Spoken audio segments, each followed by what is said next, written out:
প্রিয় শিক্ষার্থীরা, আসসালামু আলাইকুম। আশা করি সবাই ভালো আছো, আমিও ভালো আছি।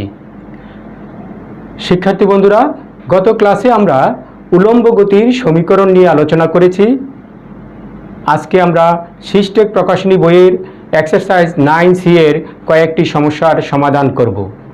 তাহলে চলো শুরু করা যাক। প্রশ্নটিতে আছে 10 মিটার পার সেকেন্ড বেগে খাড়া উপরের দিকে উড়ন্ত বেলুন থেকে এক খণ্ড পাথর ফেলে দেওয়া হলো। পাথরটি 10 সেকেন্ডে ভূমিতে পতিত হলে কত উঁচু থেকে পাথর খণ্ডটি ফেলা হয়েছিল? দেখো, চিত্রের মাধ্যমে আমরা একটু বোঝার চেষ্টা করি। মনে করো ভূমি থেকে বেলুনটি equal to 10 metre per second বেগে উপরের দিকে, বেলুনটির অবস্থান ভূমি থেকে যখন h মিটার উচ্চতায় এখানে, তখন বেলুনে থাকা একটি পাথরখণ্ড ফেলে দেওয়া হলো। পাথরটি ছিল কোথায়? বেলুনের ভিতরে। তার মানে এইখানে হলো পাথরের বেগ ছিল equal to 10 metre per second. তাহলে পাথরের আদি অবস্থান এখানে, যেহেতু এর মধ্যে 10 মিটার পার সেকেন্ড বেগ আছে এবং তা খাড়া উপরের দিকে, অতএব এই পাথরটি কিছু সময় ধরে উপরে উঠবে যতক্ষণ না তার বেগ শূন্য হয়। বেগ শূন্য হওয়ার পর এটা ভূমিতে পড়বে। তাহলে দেখো, পাথরের আদি অবস্থান কোথায়? এইখানে। শেষ অবস্থান কোথায়? এইখানে। তাহলে আদি অবস্থান থেকে শেষ অবস্থানের দিকে হলো আমাদের সরণ। তাহলে সরণ এইচ কোন দিকে? নিচের দিকে। আর আমরা জানি আদি অবস্থান থেকে নিচের দিকে হলে সাধারণত আমরা নেগেটিভ ধরে নিই। জি কাজ করে কোন দিকে? জি কাজ করেও নিচের দিকে। আর এখানে ইউ কাজ করছে কোন দিকে? ইউ কাজ করছে উপরের দিকে। এখন দেখো, আদি অবস্থানের সাপেক্ষে নিচের দিকে এইচ এবং জি কাজ করে আর উপরের দিকে কাজ করে ইউ। তাহলে আমরা যদি এই আদি অবস্থানের সাপেক্ষে নিচের দিকটাকে পজিটিভ ধরি, তাহলে উপরের দিকটা কি হবে? নেগেটিভ। তাহলে বলো সরণের সূত্রটা কি হবে? তাহলে আমরা সরণের সূত্রটা লিখি। H is equal to ut plus half gt square। উলম্ব সরণ H is equal to ut plus half gt square, যেখানে u এর সাইন কি হবে? নেগেটিভ, আর এই দুইটার সাইন কি হবে? পজিটিভ। তাহলে সূত্রে শুধু u এর পরিবর্তে মাইনাস ইউ বসাবো। তাহলে minus ut plus half gt square অনুসারে, অর্থাৎ আমরা যদি এখন এই সূত্রটা ব্যবহার করি, আমাদের মানগুলো বসাই দিলে হয়ে যাবে। এখন ইউ এর মান কত? 10, টাইম টি কত? 10 প্লাস হাফ ইন্টু জি এর মান কত? 9.8 মিটার পার সেকেন্ড স্কোয়ার। তাহলে আমরা বসাবো 9.8, টাইম টি হলো 10, তাহলে 10 স্কোয়ার। তাহলে দেখো এইখান থেকে কি আসে? এটা -100 প্লাস এইটা দিয়ে এটাকে কাটলে 4.9 ইন্টু 100। তাহলে এখানে দেখা যাচ্ছে, এটা যদি তুমি ক্যালকুলেশন করো তাহলে পাবে 390। এটা কার মান? এইচ এর মান। তাহলে বলতেই পারি যে পাথর খণ্ডটি কত মিটার উঁচু হতে পড়েছিল? 390 মিটার উঁচু হতে পড়েছিল। অর্থাৎ অ্যান্সার হবে কত? 390 মিটার। আশা করি বুঝতে পেরেছ। Exercise 9C, question number 5। সমবেগে খাড়া ঊর্ধ্বমুখী একটি এরোপ্লেন হতে একটি বস্তু ফেলা হলে তা 5 সেকেন্ড পর মাটিতে পড়ে। বস্তুটি মাটিতে স্পর্শ করার সময় এরোপ্লেনের উচ্চতা নির্ণয় করো। আমরা ধরে নেই এরোপ্লেনটি মিটার পার সেকেন্ড বেগে ঊর্ধ্বমুখী, অর্থাৎ এটা মাটি বা ভূমি থেকে মিটার পার সেকেন্ড বেগে ঊর্ধ্বমুখী। ভূমি থেকে যখন এটা এইচ মিটার উচ্চতায় এখানে, তখন বস্তুটি ফেলে দেওয়া হলো। তাহলে বস্তুটি ফেলে দিলে এটা কি নিচের দিকে পড়ে, মাটিতে স্পর্শ করে। তাহলে দেখো বস্তুটির আদি অবস্থান এখানে, আর এখানে মাটি স্পর্শ করেছে। আদি অবস্থান থেকে শেষ অবস্থানের দিকটা কি নিচের দিকে, তাহলে এইচ নিচের দিকে। অভিকর্ষ ত্বরণ জি সর্বদাই খাড়া নিচের দিকে কাজ করে, তাহলে এটার ডিরেকশন নিচের দিকে। আর এরোপ্লেনটি খাড়া ঊর্ধ্বমুখী ছিল, অর্থাৎ মিটার পার সেকেন্ড ব্যাগটা কোন দিকে, উপরের দিকে। আর বস্তুটি ছিল কোথায়, এরোপ্লেনের ভিতরে।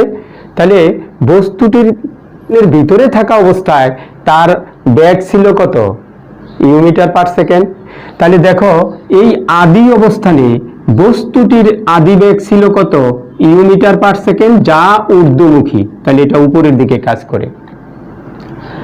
এখন দেখো 5 সেকেন্ডে বস্তুটি এখান থেকে এখানে আসে।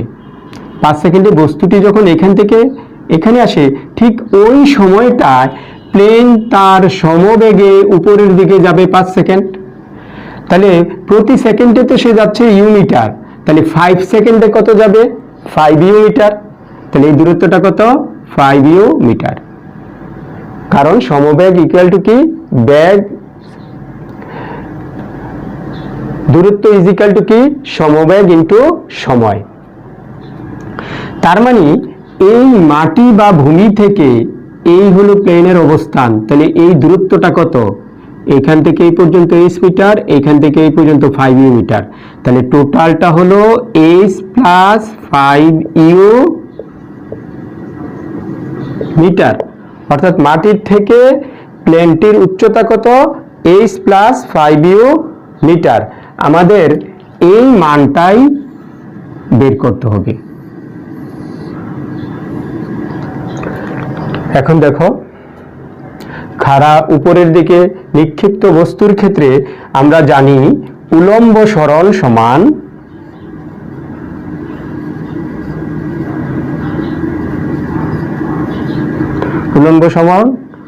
উলম্ব সরণ এইচ ইজ ইকুয়াল টু, এবার দেখো আদি অবস্থান থেকে জি এবং এইচ নিচের দিকে কাজ করে, ইউটা উপরের দিকে। তাহলে আমি যদি এই দিকটাকে ধরে নিই ধনাত্মক, তাহলে এই দুইটা ধনাত্মক মান হলে ইউটা হবে কি ঋণাত্মক, যার জন্য ফর্মুলাটা হবে minus UT plus half g t square. মূল সূত্রে শুধু ইউ এর পরিবর্তে মাইনাস ইউ। তাহলে এই অনুসারে, মানে এই সূত্রটা অনুসারে আমরা যদি মান বসাই, আমরা জানি টি এর মান 5 সেকেন্ড, তাহলে এটা টি এর মান 5 সেকেন্ড যেহেতু, তাহলে এটা হলো minus 5 u plus half into 9.8 into 5 square.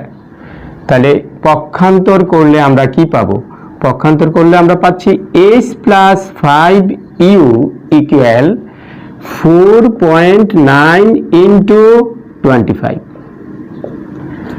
অতএব h plus 5 u equal to, এই দুটো গুণ করলে পাওয়া যাবে 122.5। এখন দেখো আমাদের তো এইচ প্লাস 5 ইউ এর মানটাই হলো আমাদের নির্ণেয় উচ্চতা। তাহলে আমরা বলতে পারি কি, বলতে পারি অ্যান্সারটা হলো 122.5 মিটার, অর্থাৎ মাটি থেকে প্লেনটির উচ্চতা 122.5 metre. Exercise 9C example 4।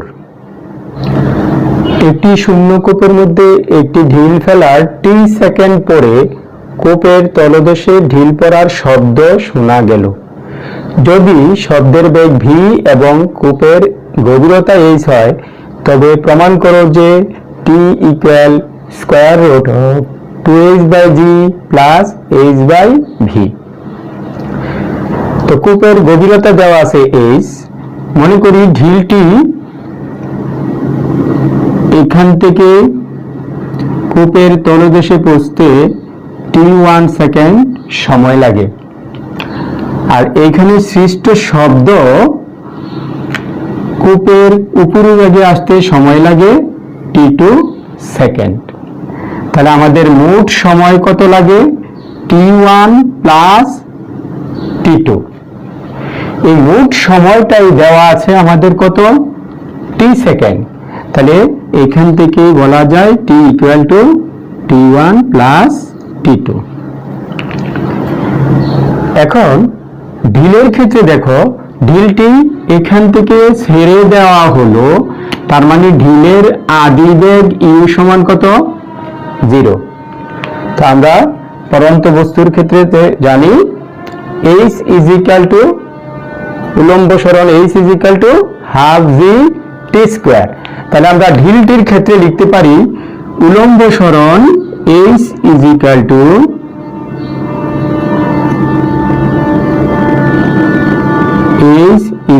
Two half g টি স্কয়ার। তো এখানে আমাদের টাইমটা কত? t1। তাহলে t1 স্কয়ার।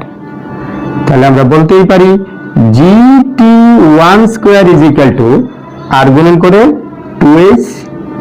আমাদের টাইম t1 দরকার, এই জন্য আমরা যেটা করব, এখান থেকে লেখা যায় t1 স্কয়ার সমান 2h/g।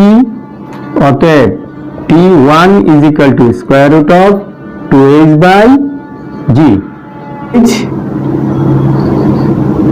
ইজ ইকুয়াল টু বেগ ইন্টু সময়। বেগ কত? v সময় t2। তাহলে আমরা কি পাচ্ছি এখান থেকে? t2 সমান বলাই যায় h/v। এখন বলো শর্ত মতে time t is equal two t1 plus t2। এখন আমরা শুধু মান বসিয়ে দিব। t is equal two t1 মানে square root of 2h/g R t2 হলো h/v। এখন আমরা উদাহরণ 4 এর দ্বিতীয় অংশটি করব। এখানে আমরা 1 নাম্বার থেকে পাই t equal to root over 2h/g plus h/v। পক্ষান্তর করা হলো, পক্ষান্তর করে বর্গ করা হলো। তো বর্গ করলে আমরা কি পাচ্ছি দেখো, এইখান থেকে পাচ্ছি 2h/g ইজ ইকুয়াল টু এটা t square minus 2ht/v plus a square by v square. এখান থেকে আমরা কি লিখতে পারি? 2h/g এদিকে লসাগু করলে v স্কয়ার, তাহলে এটা হবে v square t square minus 2ht, v দ্বারা ভাগ করলে v থাকে v প্লাস কত? a square. আমাদের মূল টার্গেট এটা v এর একটা দ্বিঘাত সমীকরণ তৈরি করা। তাহলে এখান থেকে আমরা পাচ্ছি g আর গুণন করে g into v square t square minus 2htv plus a square is equal two 2h v square. তাহলে এটা হবে g v square t square minus 2hgtv plus a square g is equal two 2h v square.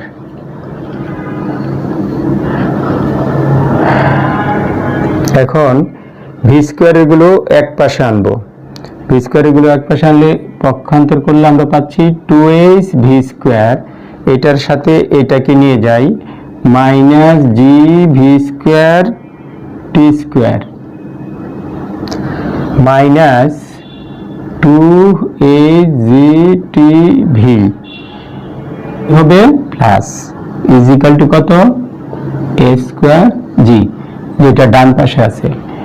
এই দুইটা থেকে আমাদের common যায় V square, তাহলে আমরা লিখতে পারি 2h minus gt square into V square.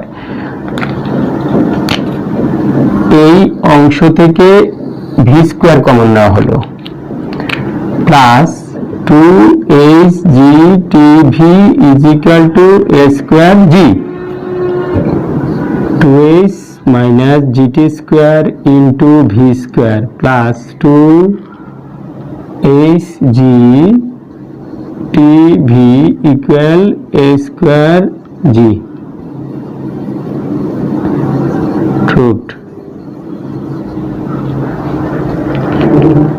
এখন আমরা 7 নম্বর প্রশ্নটি সমাধান করব।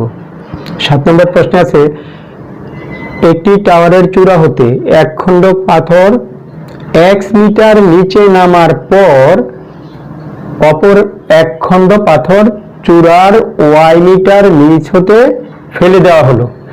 যদি উভয় স্থির অবস্থা হতে পড়ে এবং একই সঙ্গে ভূমিতে পতিত হয় তবে দেখাও যে টাওয়ারটির উচ্চতা x plus y whole square by 4x metre. দেখো আমরা মনে করি টাওয়ারটা হলো, এই হলো আমাদের টাওয়ার, এই টাওয়ারের উচ্চতাটা হলো h মিটার। টাওয়ারটির উচ্চতা ধরে নিলাম আমরা h মিটার। এখন আসি আমরা প্রথম পাথরখণ্ডটি x মিটার নিচে নামার পর উভয় কিন্তু স্থির অবস্থাতে পড়ে। এই টাওয়ারের চূড়া হতে প্রথম পাথরখণ্ডটি কত মিটার নিচে নেমেছে? x মিটার নিচে। তো যেহেতু চূড়া থেকে পড়ছে তাহলে চূড়াতে তার আদিবেগ কত? 0। x মিটার নিচে নামার পর তার বেগ বৃদ্ধি পাবে। আমরা ধরে নিলাম এটা ভি বেগ প্রাপ্ত হলো। এটা যখন প্রথম পাথরখণ্ডের অবস্থান যখন এখানে, তখন চূড়া থেকে y মিটার নিচ হতে দ্বিতীয় পাথরখণ্ড ফেলা হলো। তো আমরা ধরে নিলাম দ্বিতীয় পাথরখণ্ডটা চূড়া থেকে y মিটার নিচে, মানে এই চূড়া থেকে এই দূরত্বটা হলো y মিটার, এখান থেকে ফেলে দেওয়া হলো। দ্বিতীয় পাথর যখন ফেলা হচ্ছে তখন তার আদিবেগ কত? 0। আর x মিটার নিচে নামার পর প্রথম পাথরখণ্ডের আদিবেগ কত? ভি। আমরা যদি ধরে নেই যে দ্বিতীয় পাথরটি ফেলার t সেকেন্ড পর দুইটা পাথরই একসঙ্গে ভূমিতে পড়ে, তার মানে দেখো এই t সেকেন্ডে দ্বিতীয় পাথর অতিক্রম করেছে এই থেকে এই পর্যন্ত, যেটার মান হলো h মাইনাস y।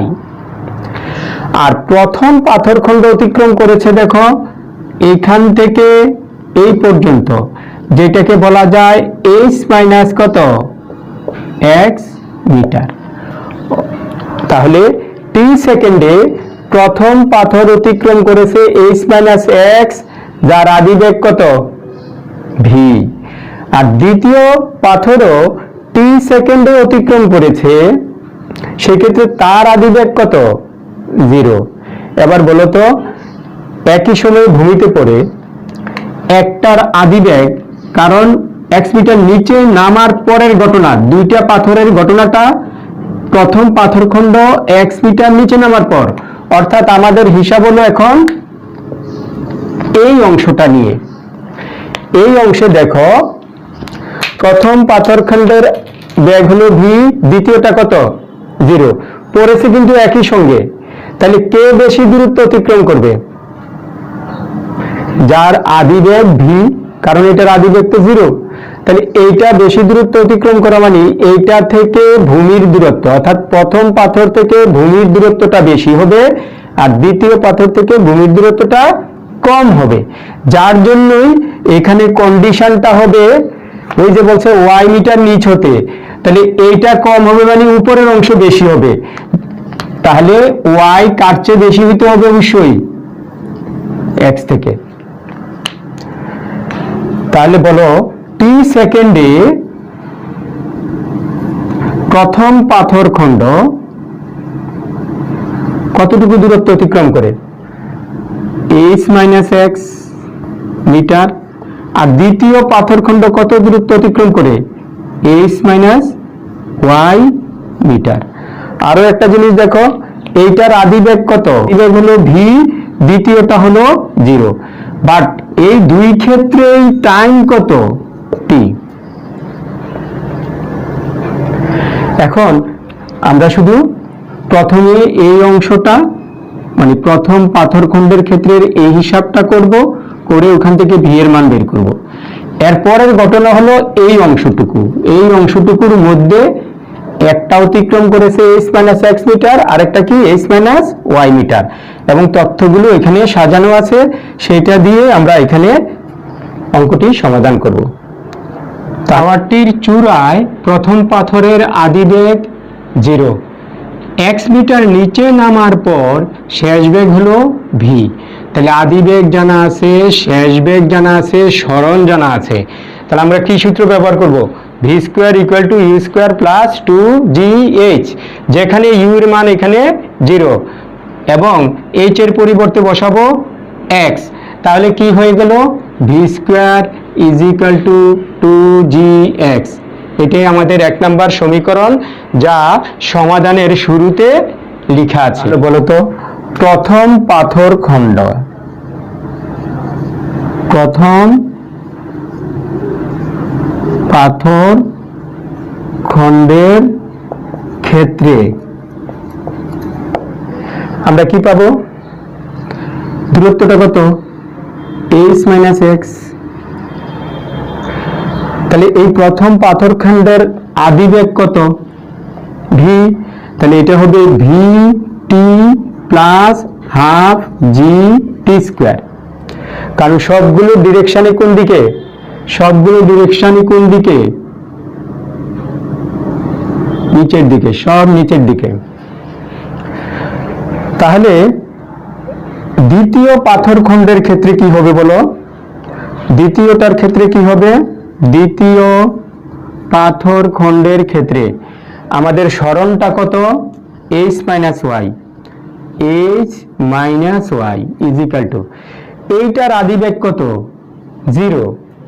তাহলে আমরা জানি পরন্ত বস্তু স্থির অবস্থা থেকে যখন পড়ে, তাহলে দূরত্বের সূত্র কি? H is equal to half g t square. তাহলে আমাদের দূরত্ব হলো এইচ মাইনাস ওয়াই, তাহলে এটা হবে হাফ জি টি স্কোয়ার। এটাকে দাও নাম্বার 2, এটাকে বলি আমরা নাম্বার 3। 2 থেকে 3 বিয়োগ করলে আমরা কি পাবো দেখো? যদি 2 থেকে 3 বিয়োগ করা হয়, 2 নাম্বার কি ছিল? H minus x. তাহলে h minus x minus h plus y, এটা ছিল v t plus half g t square.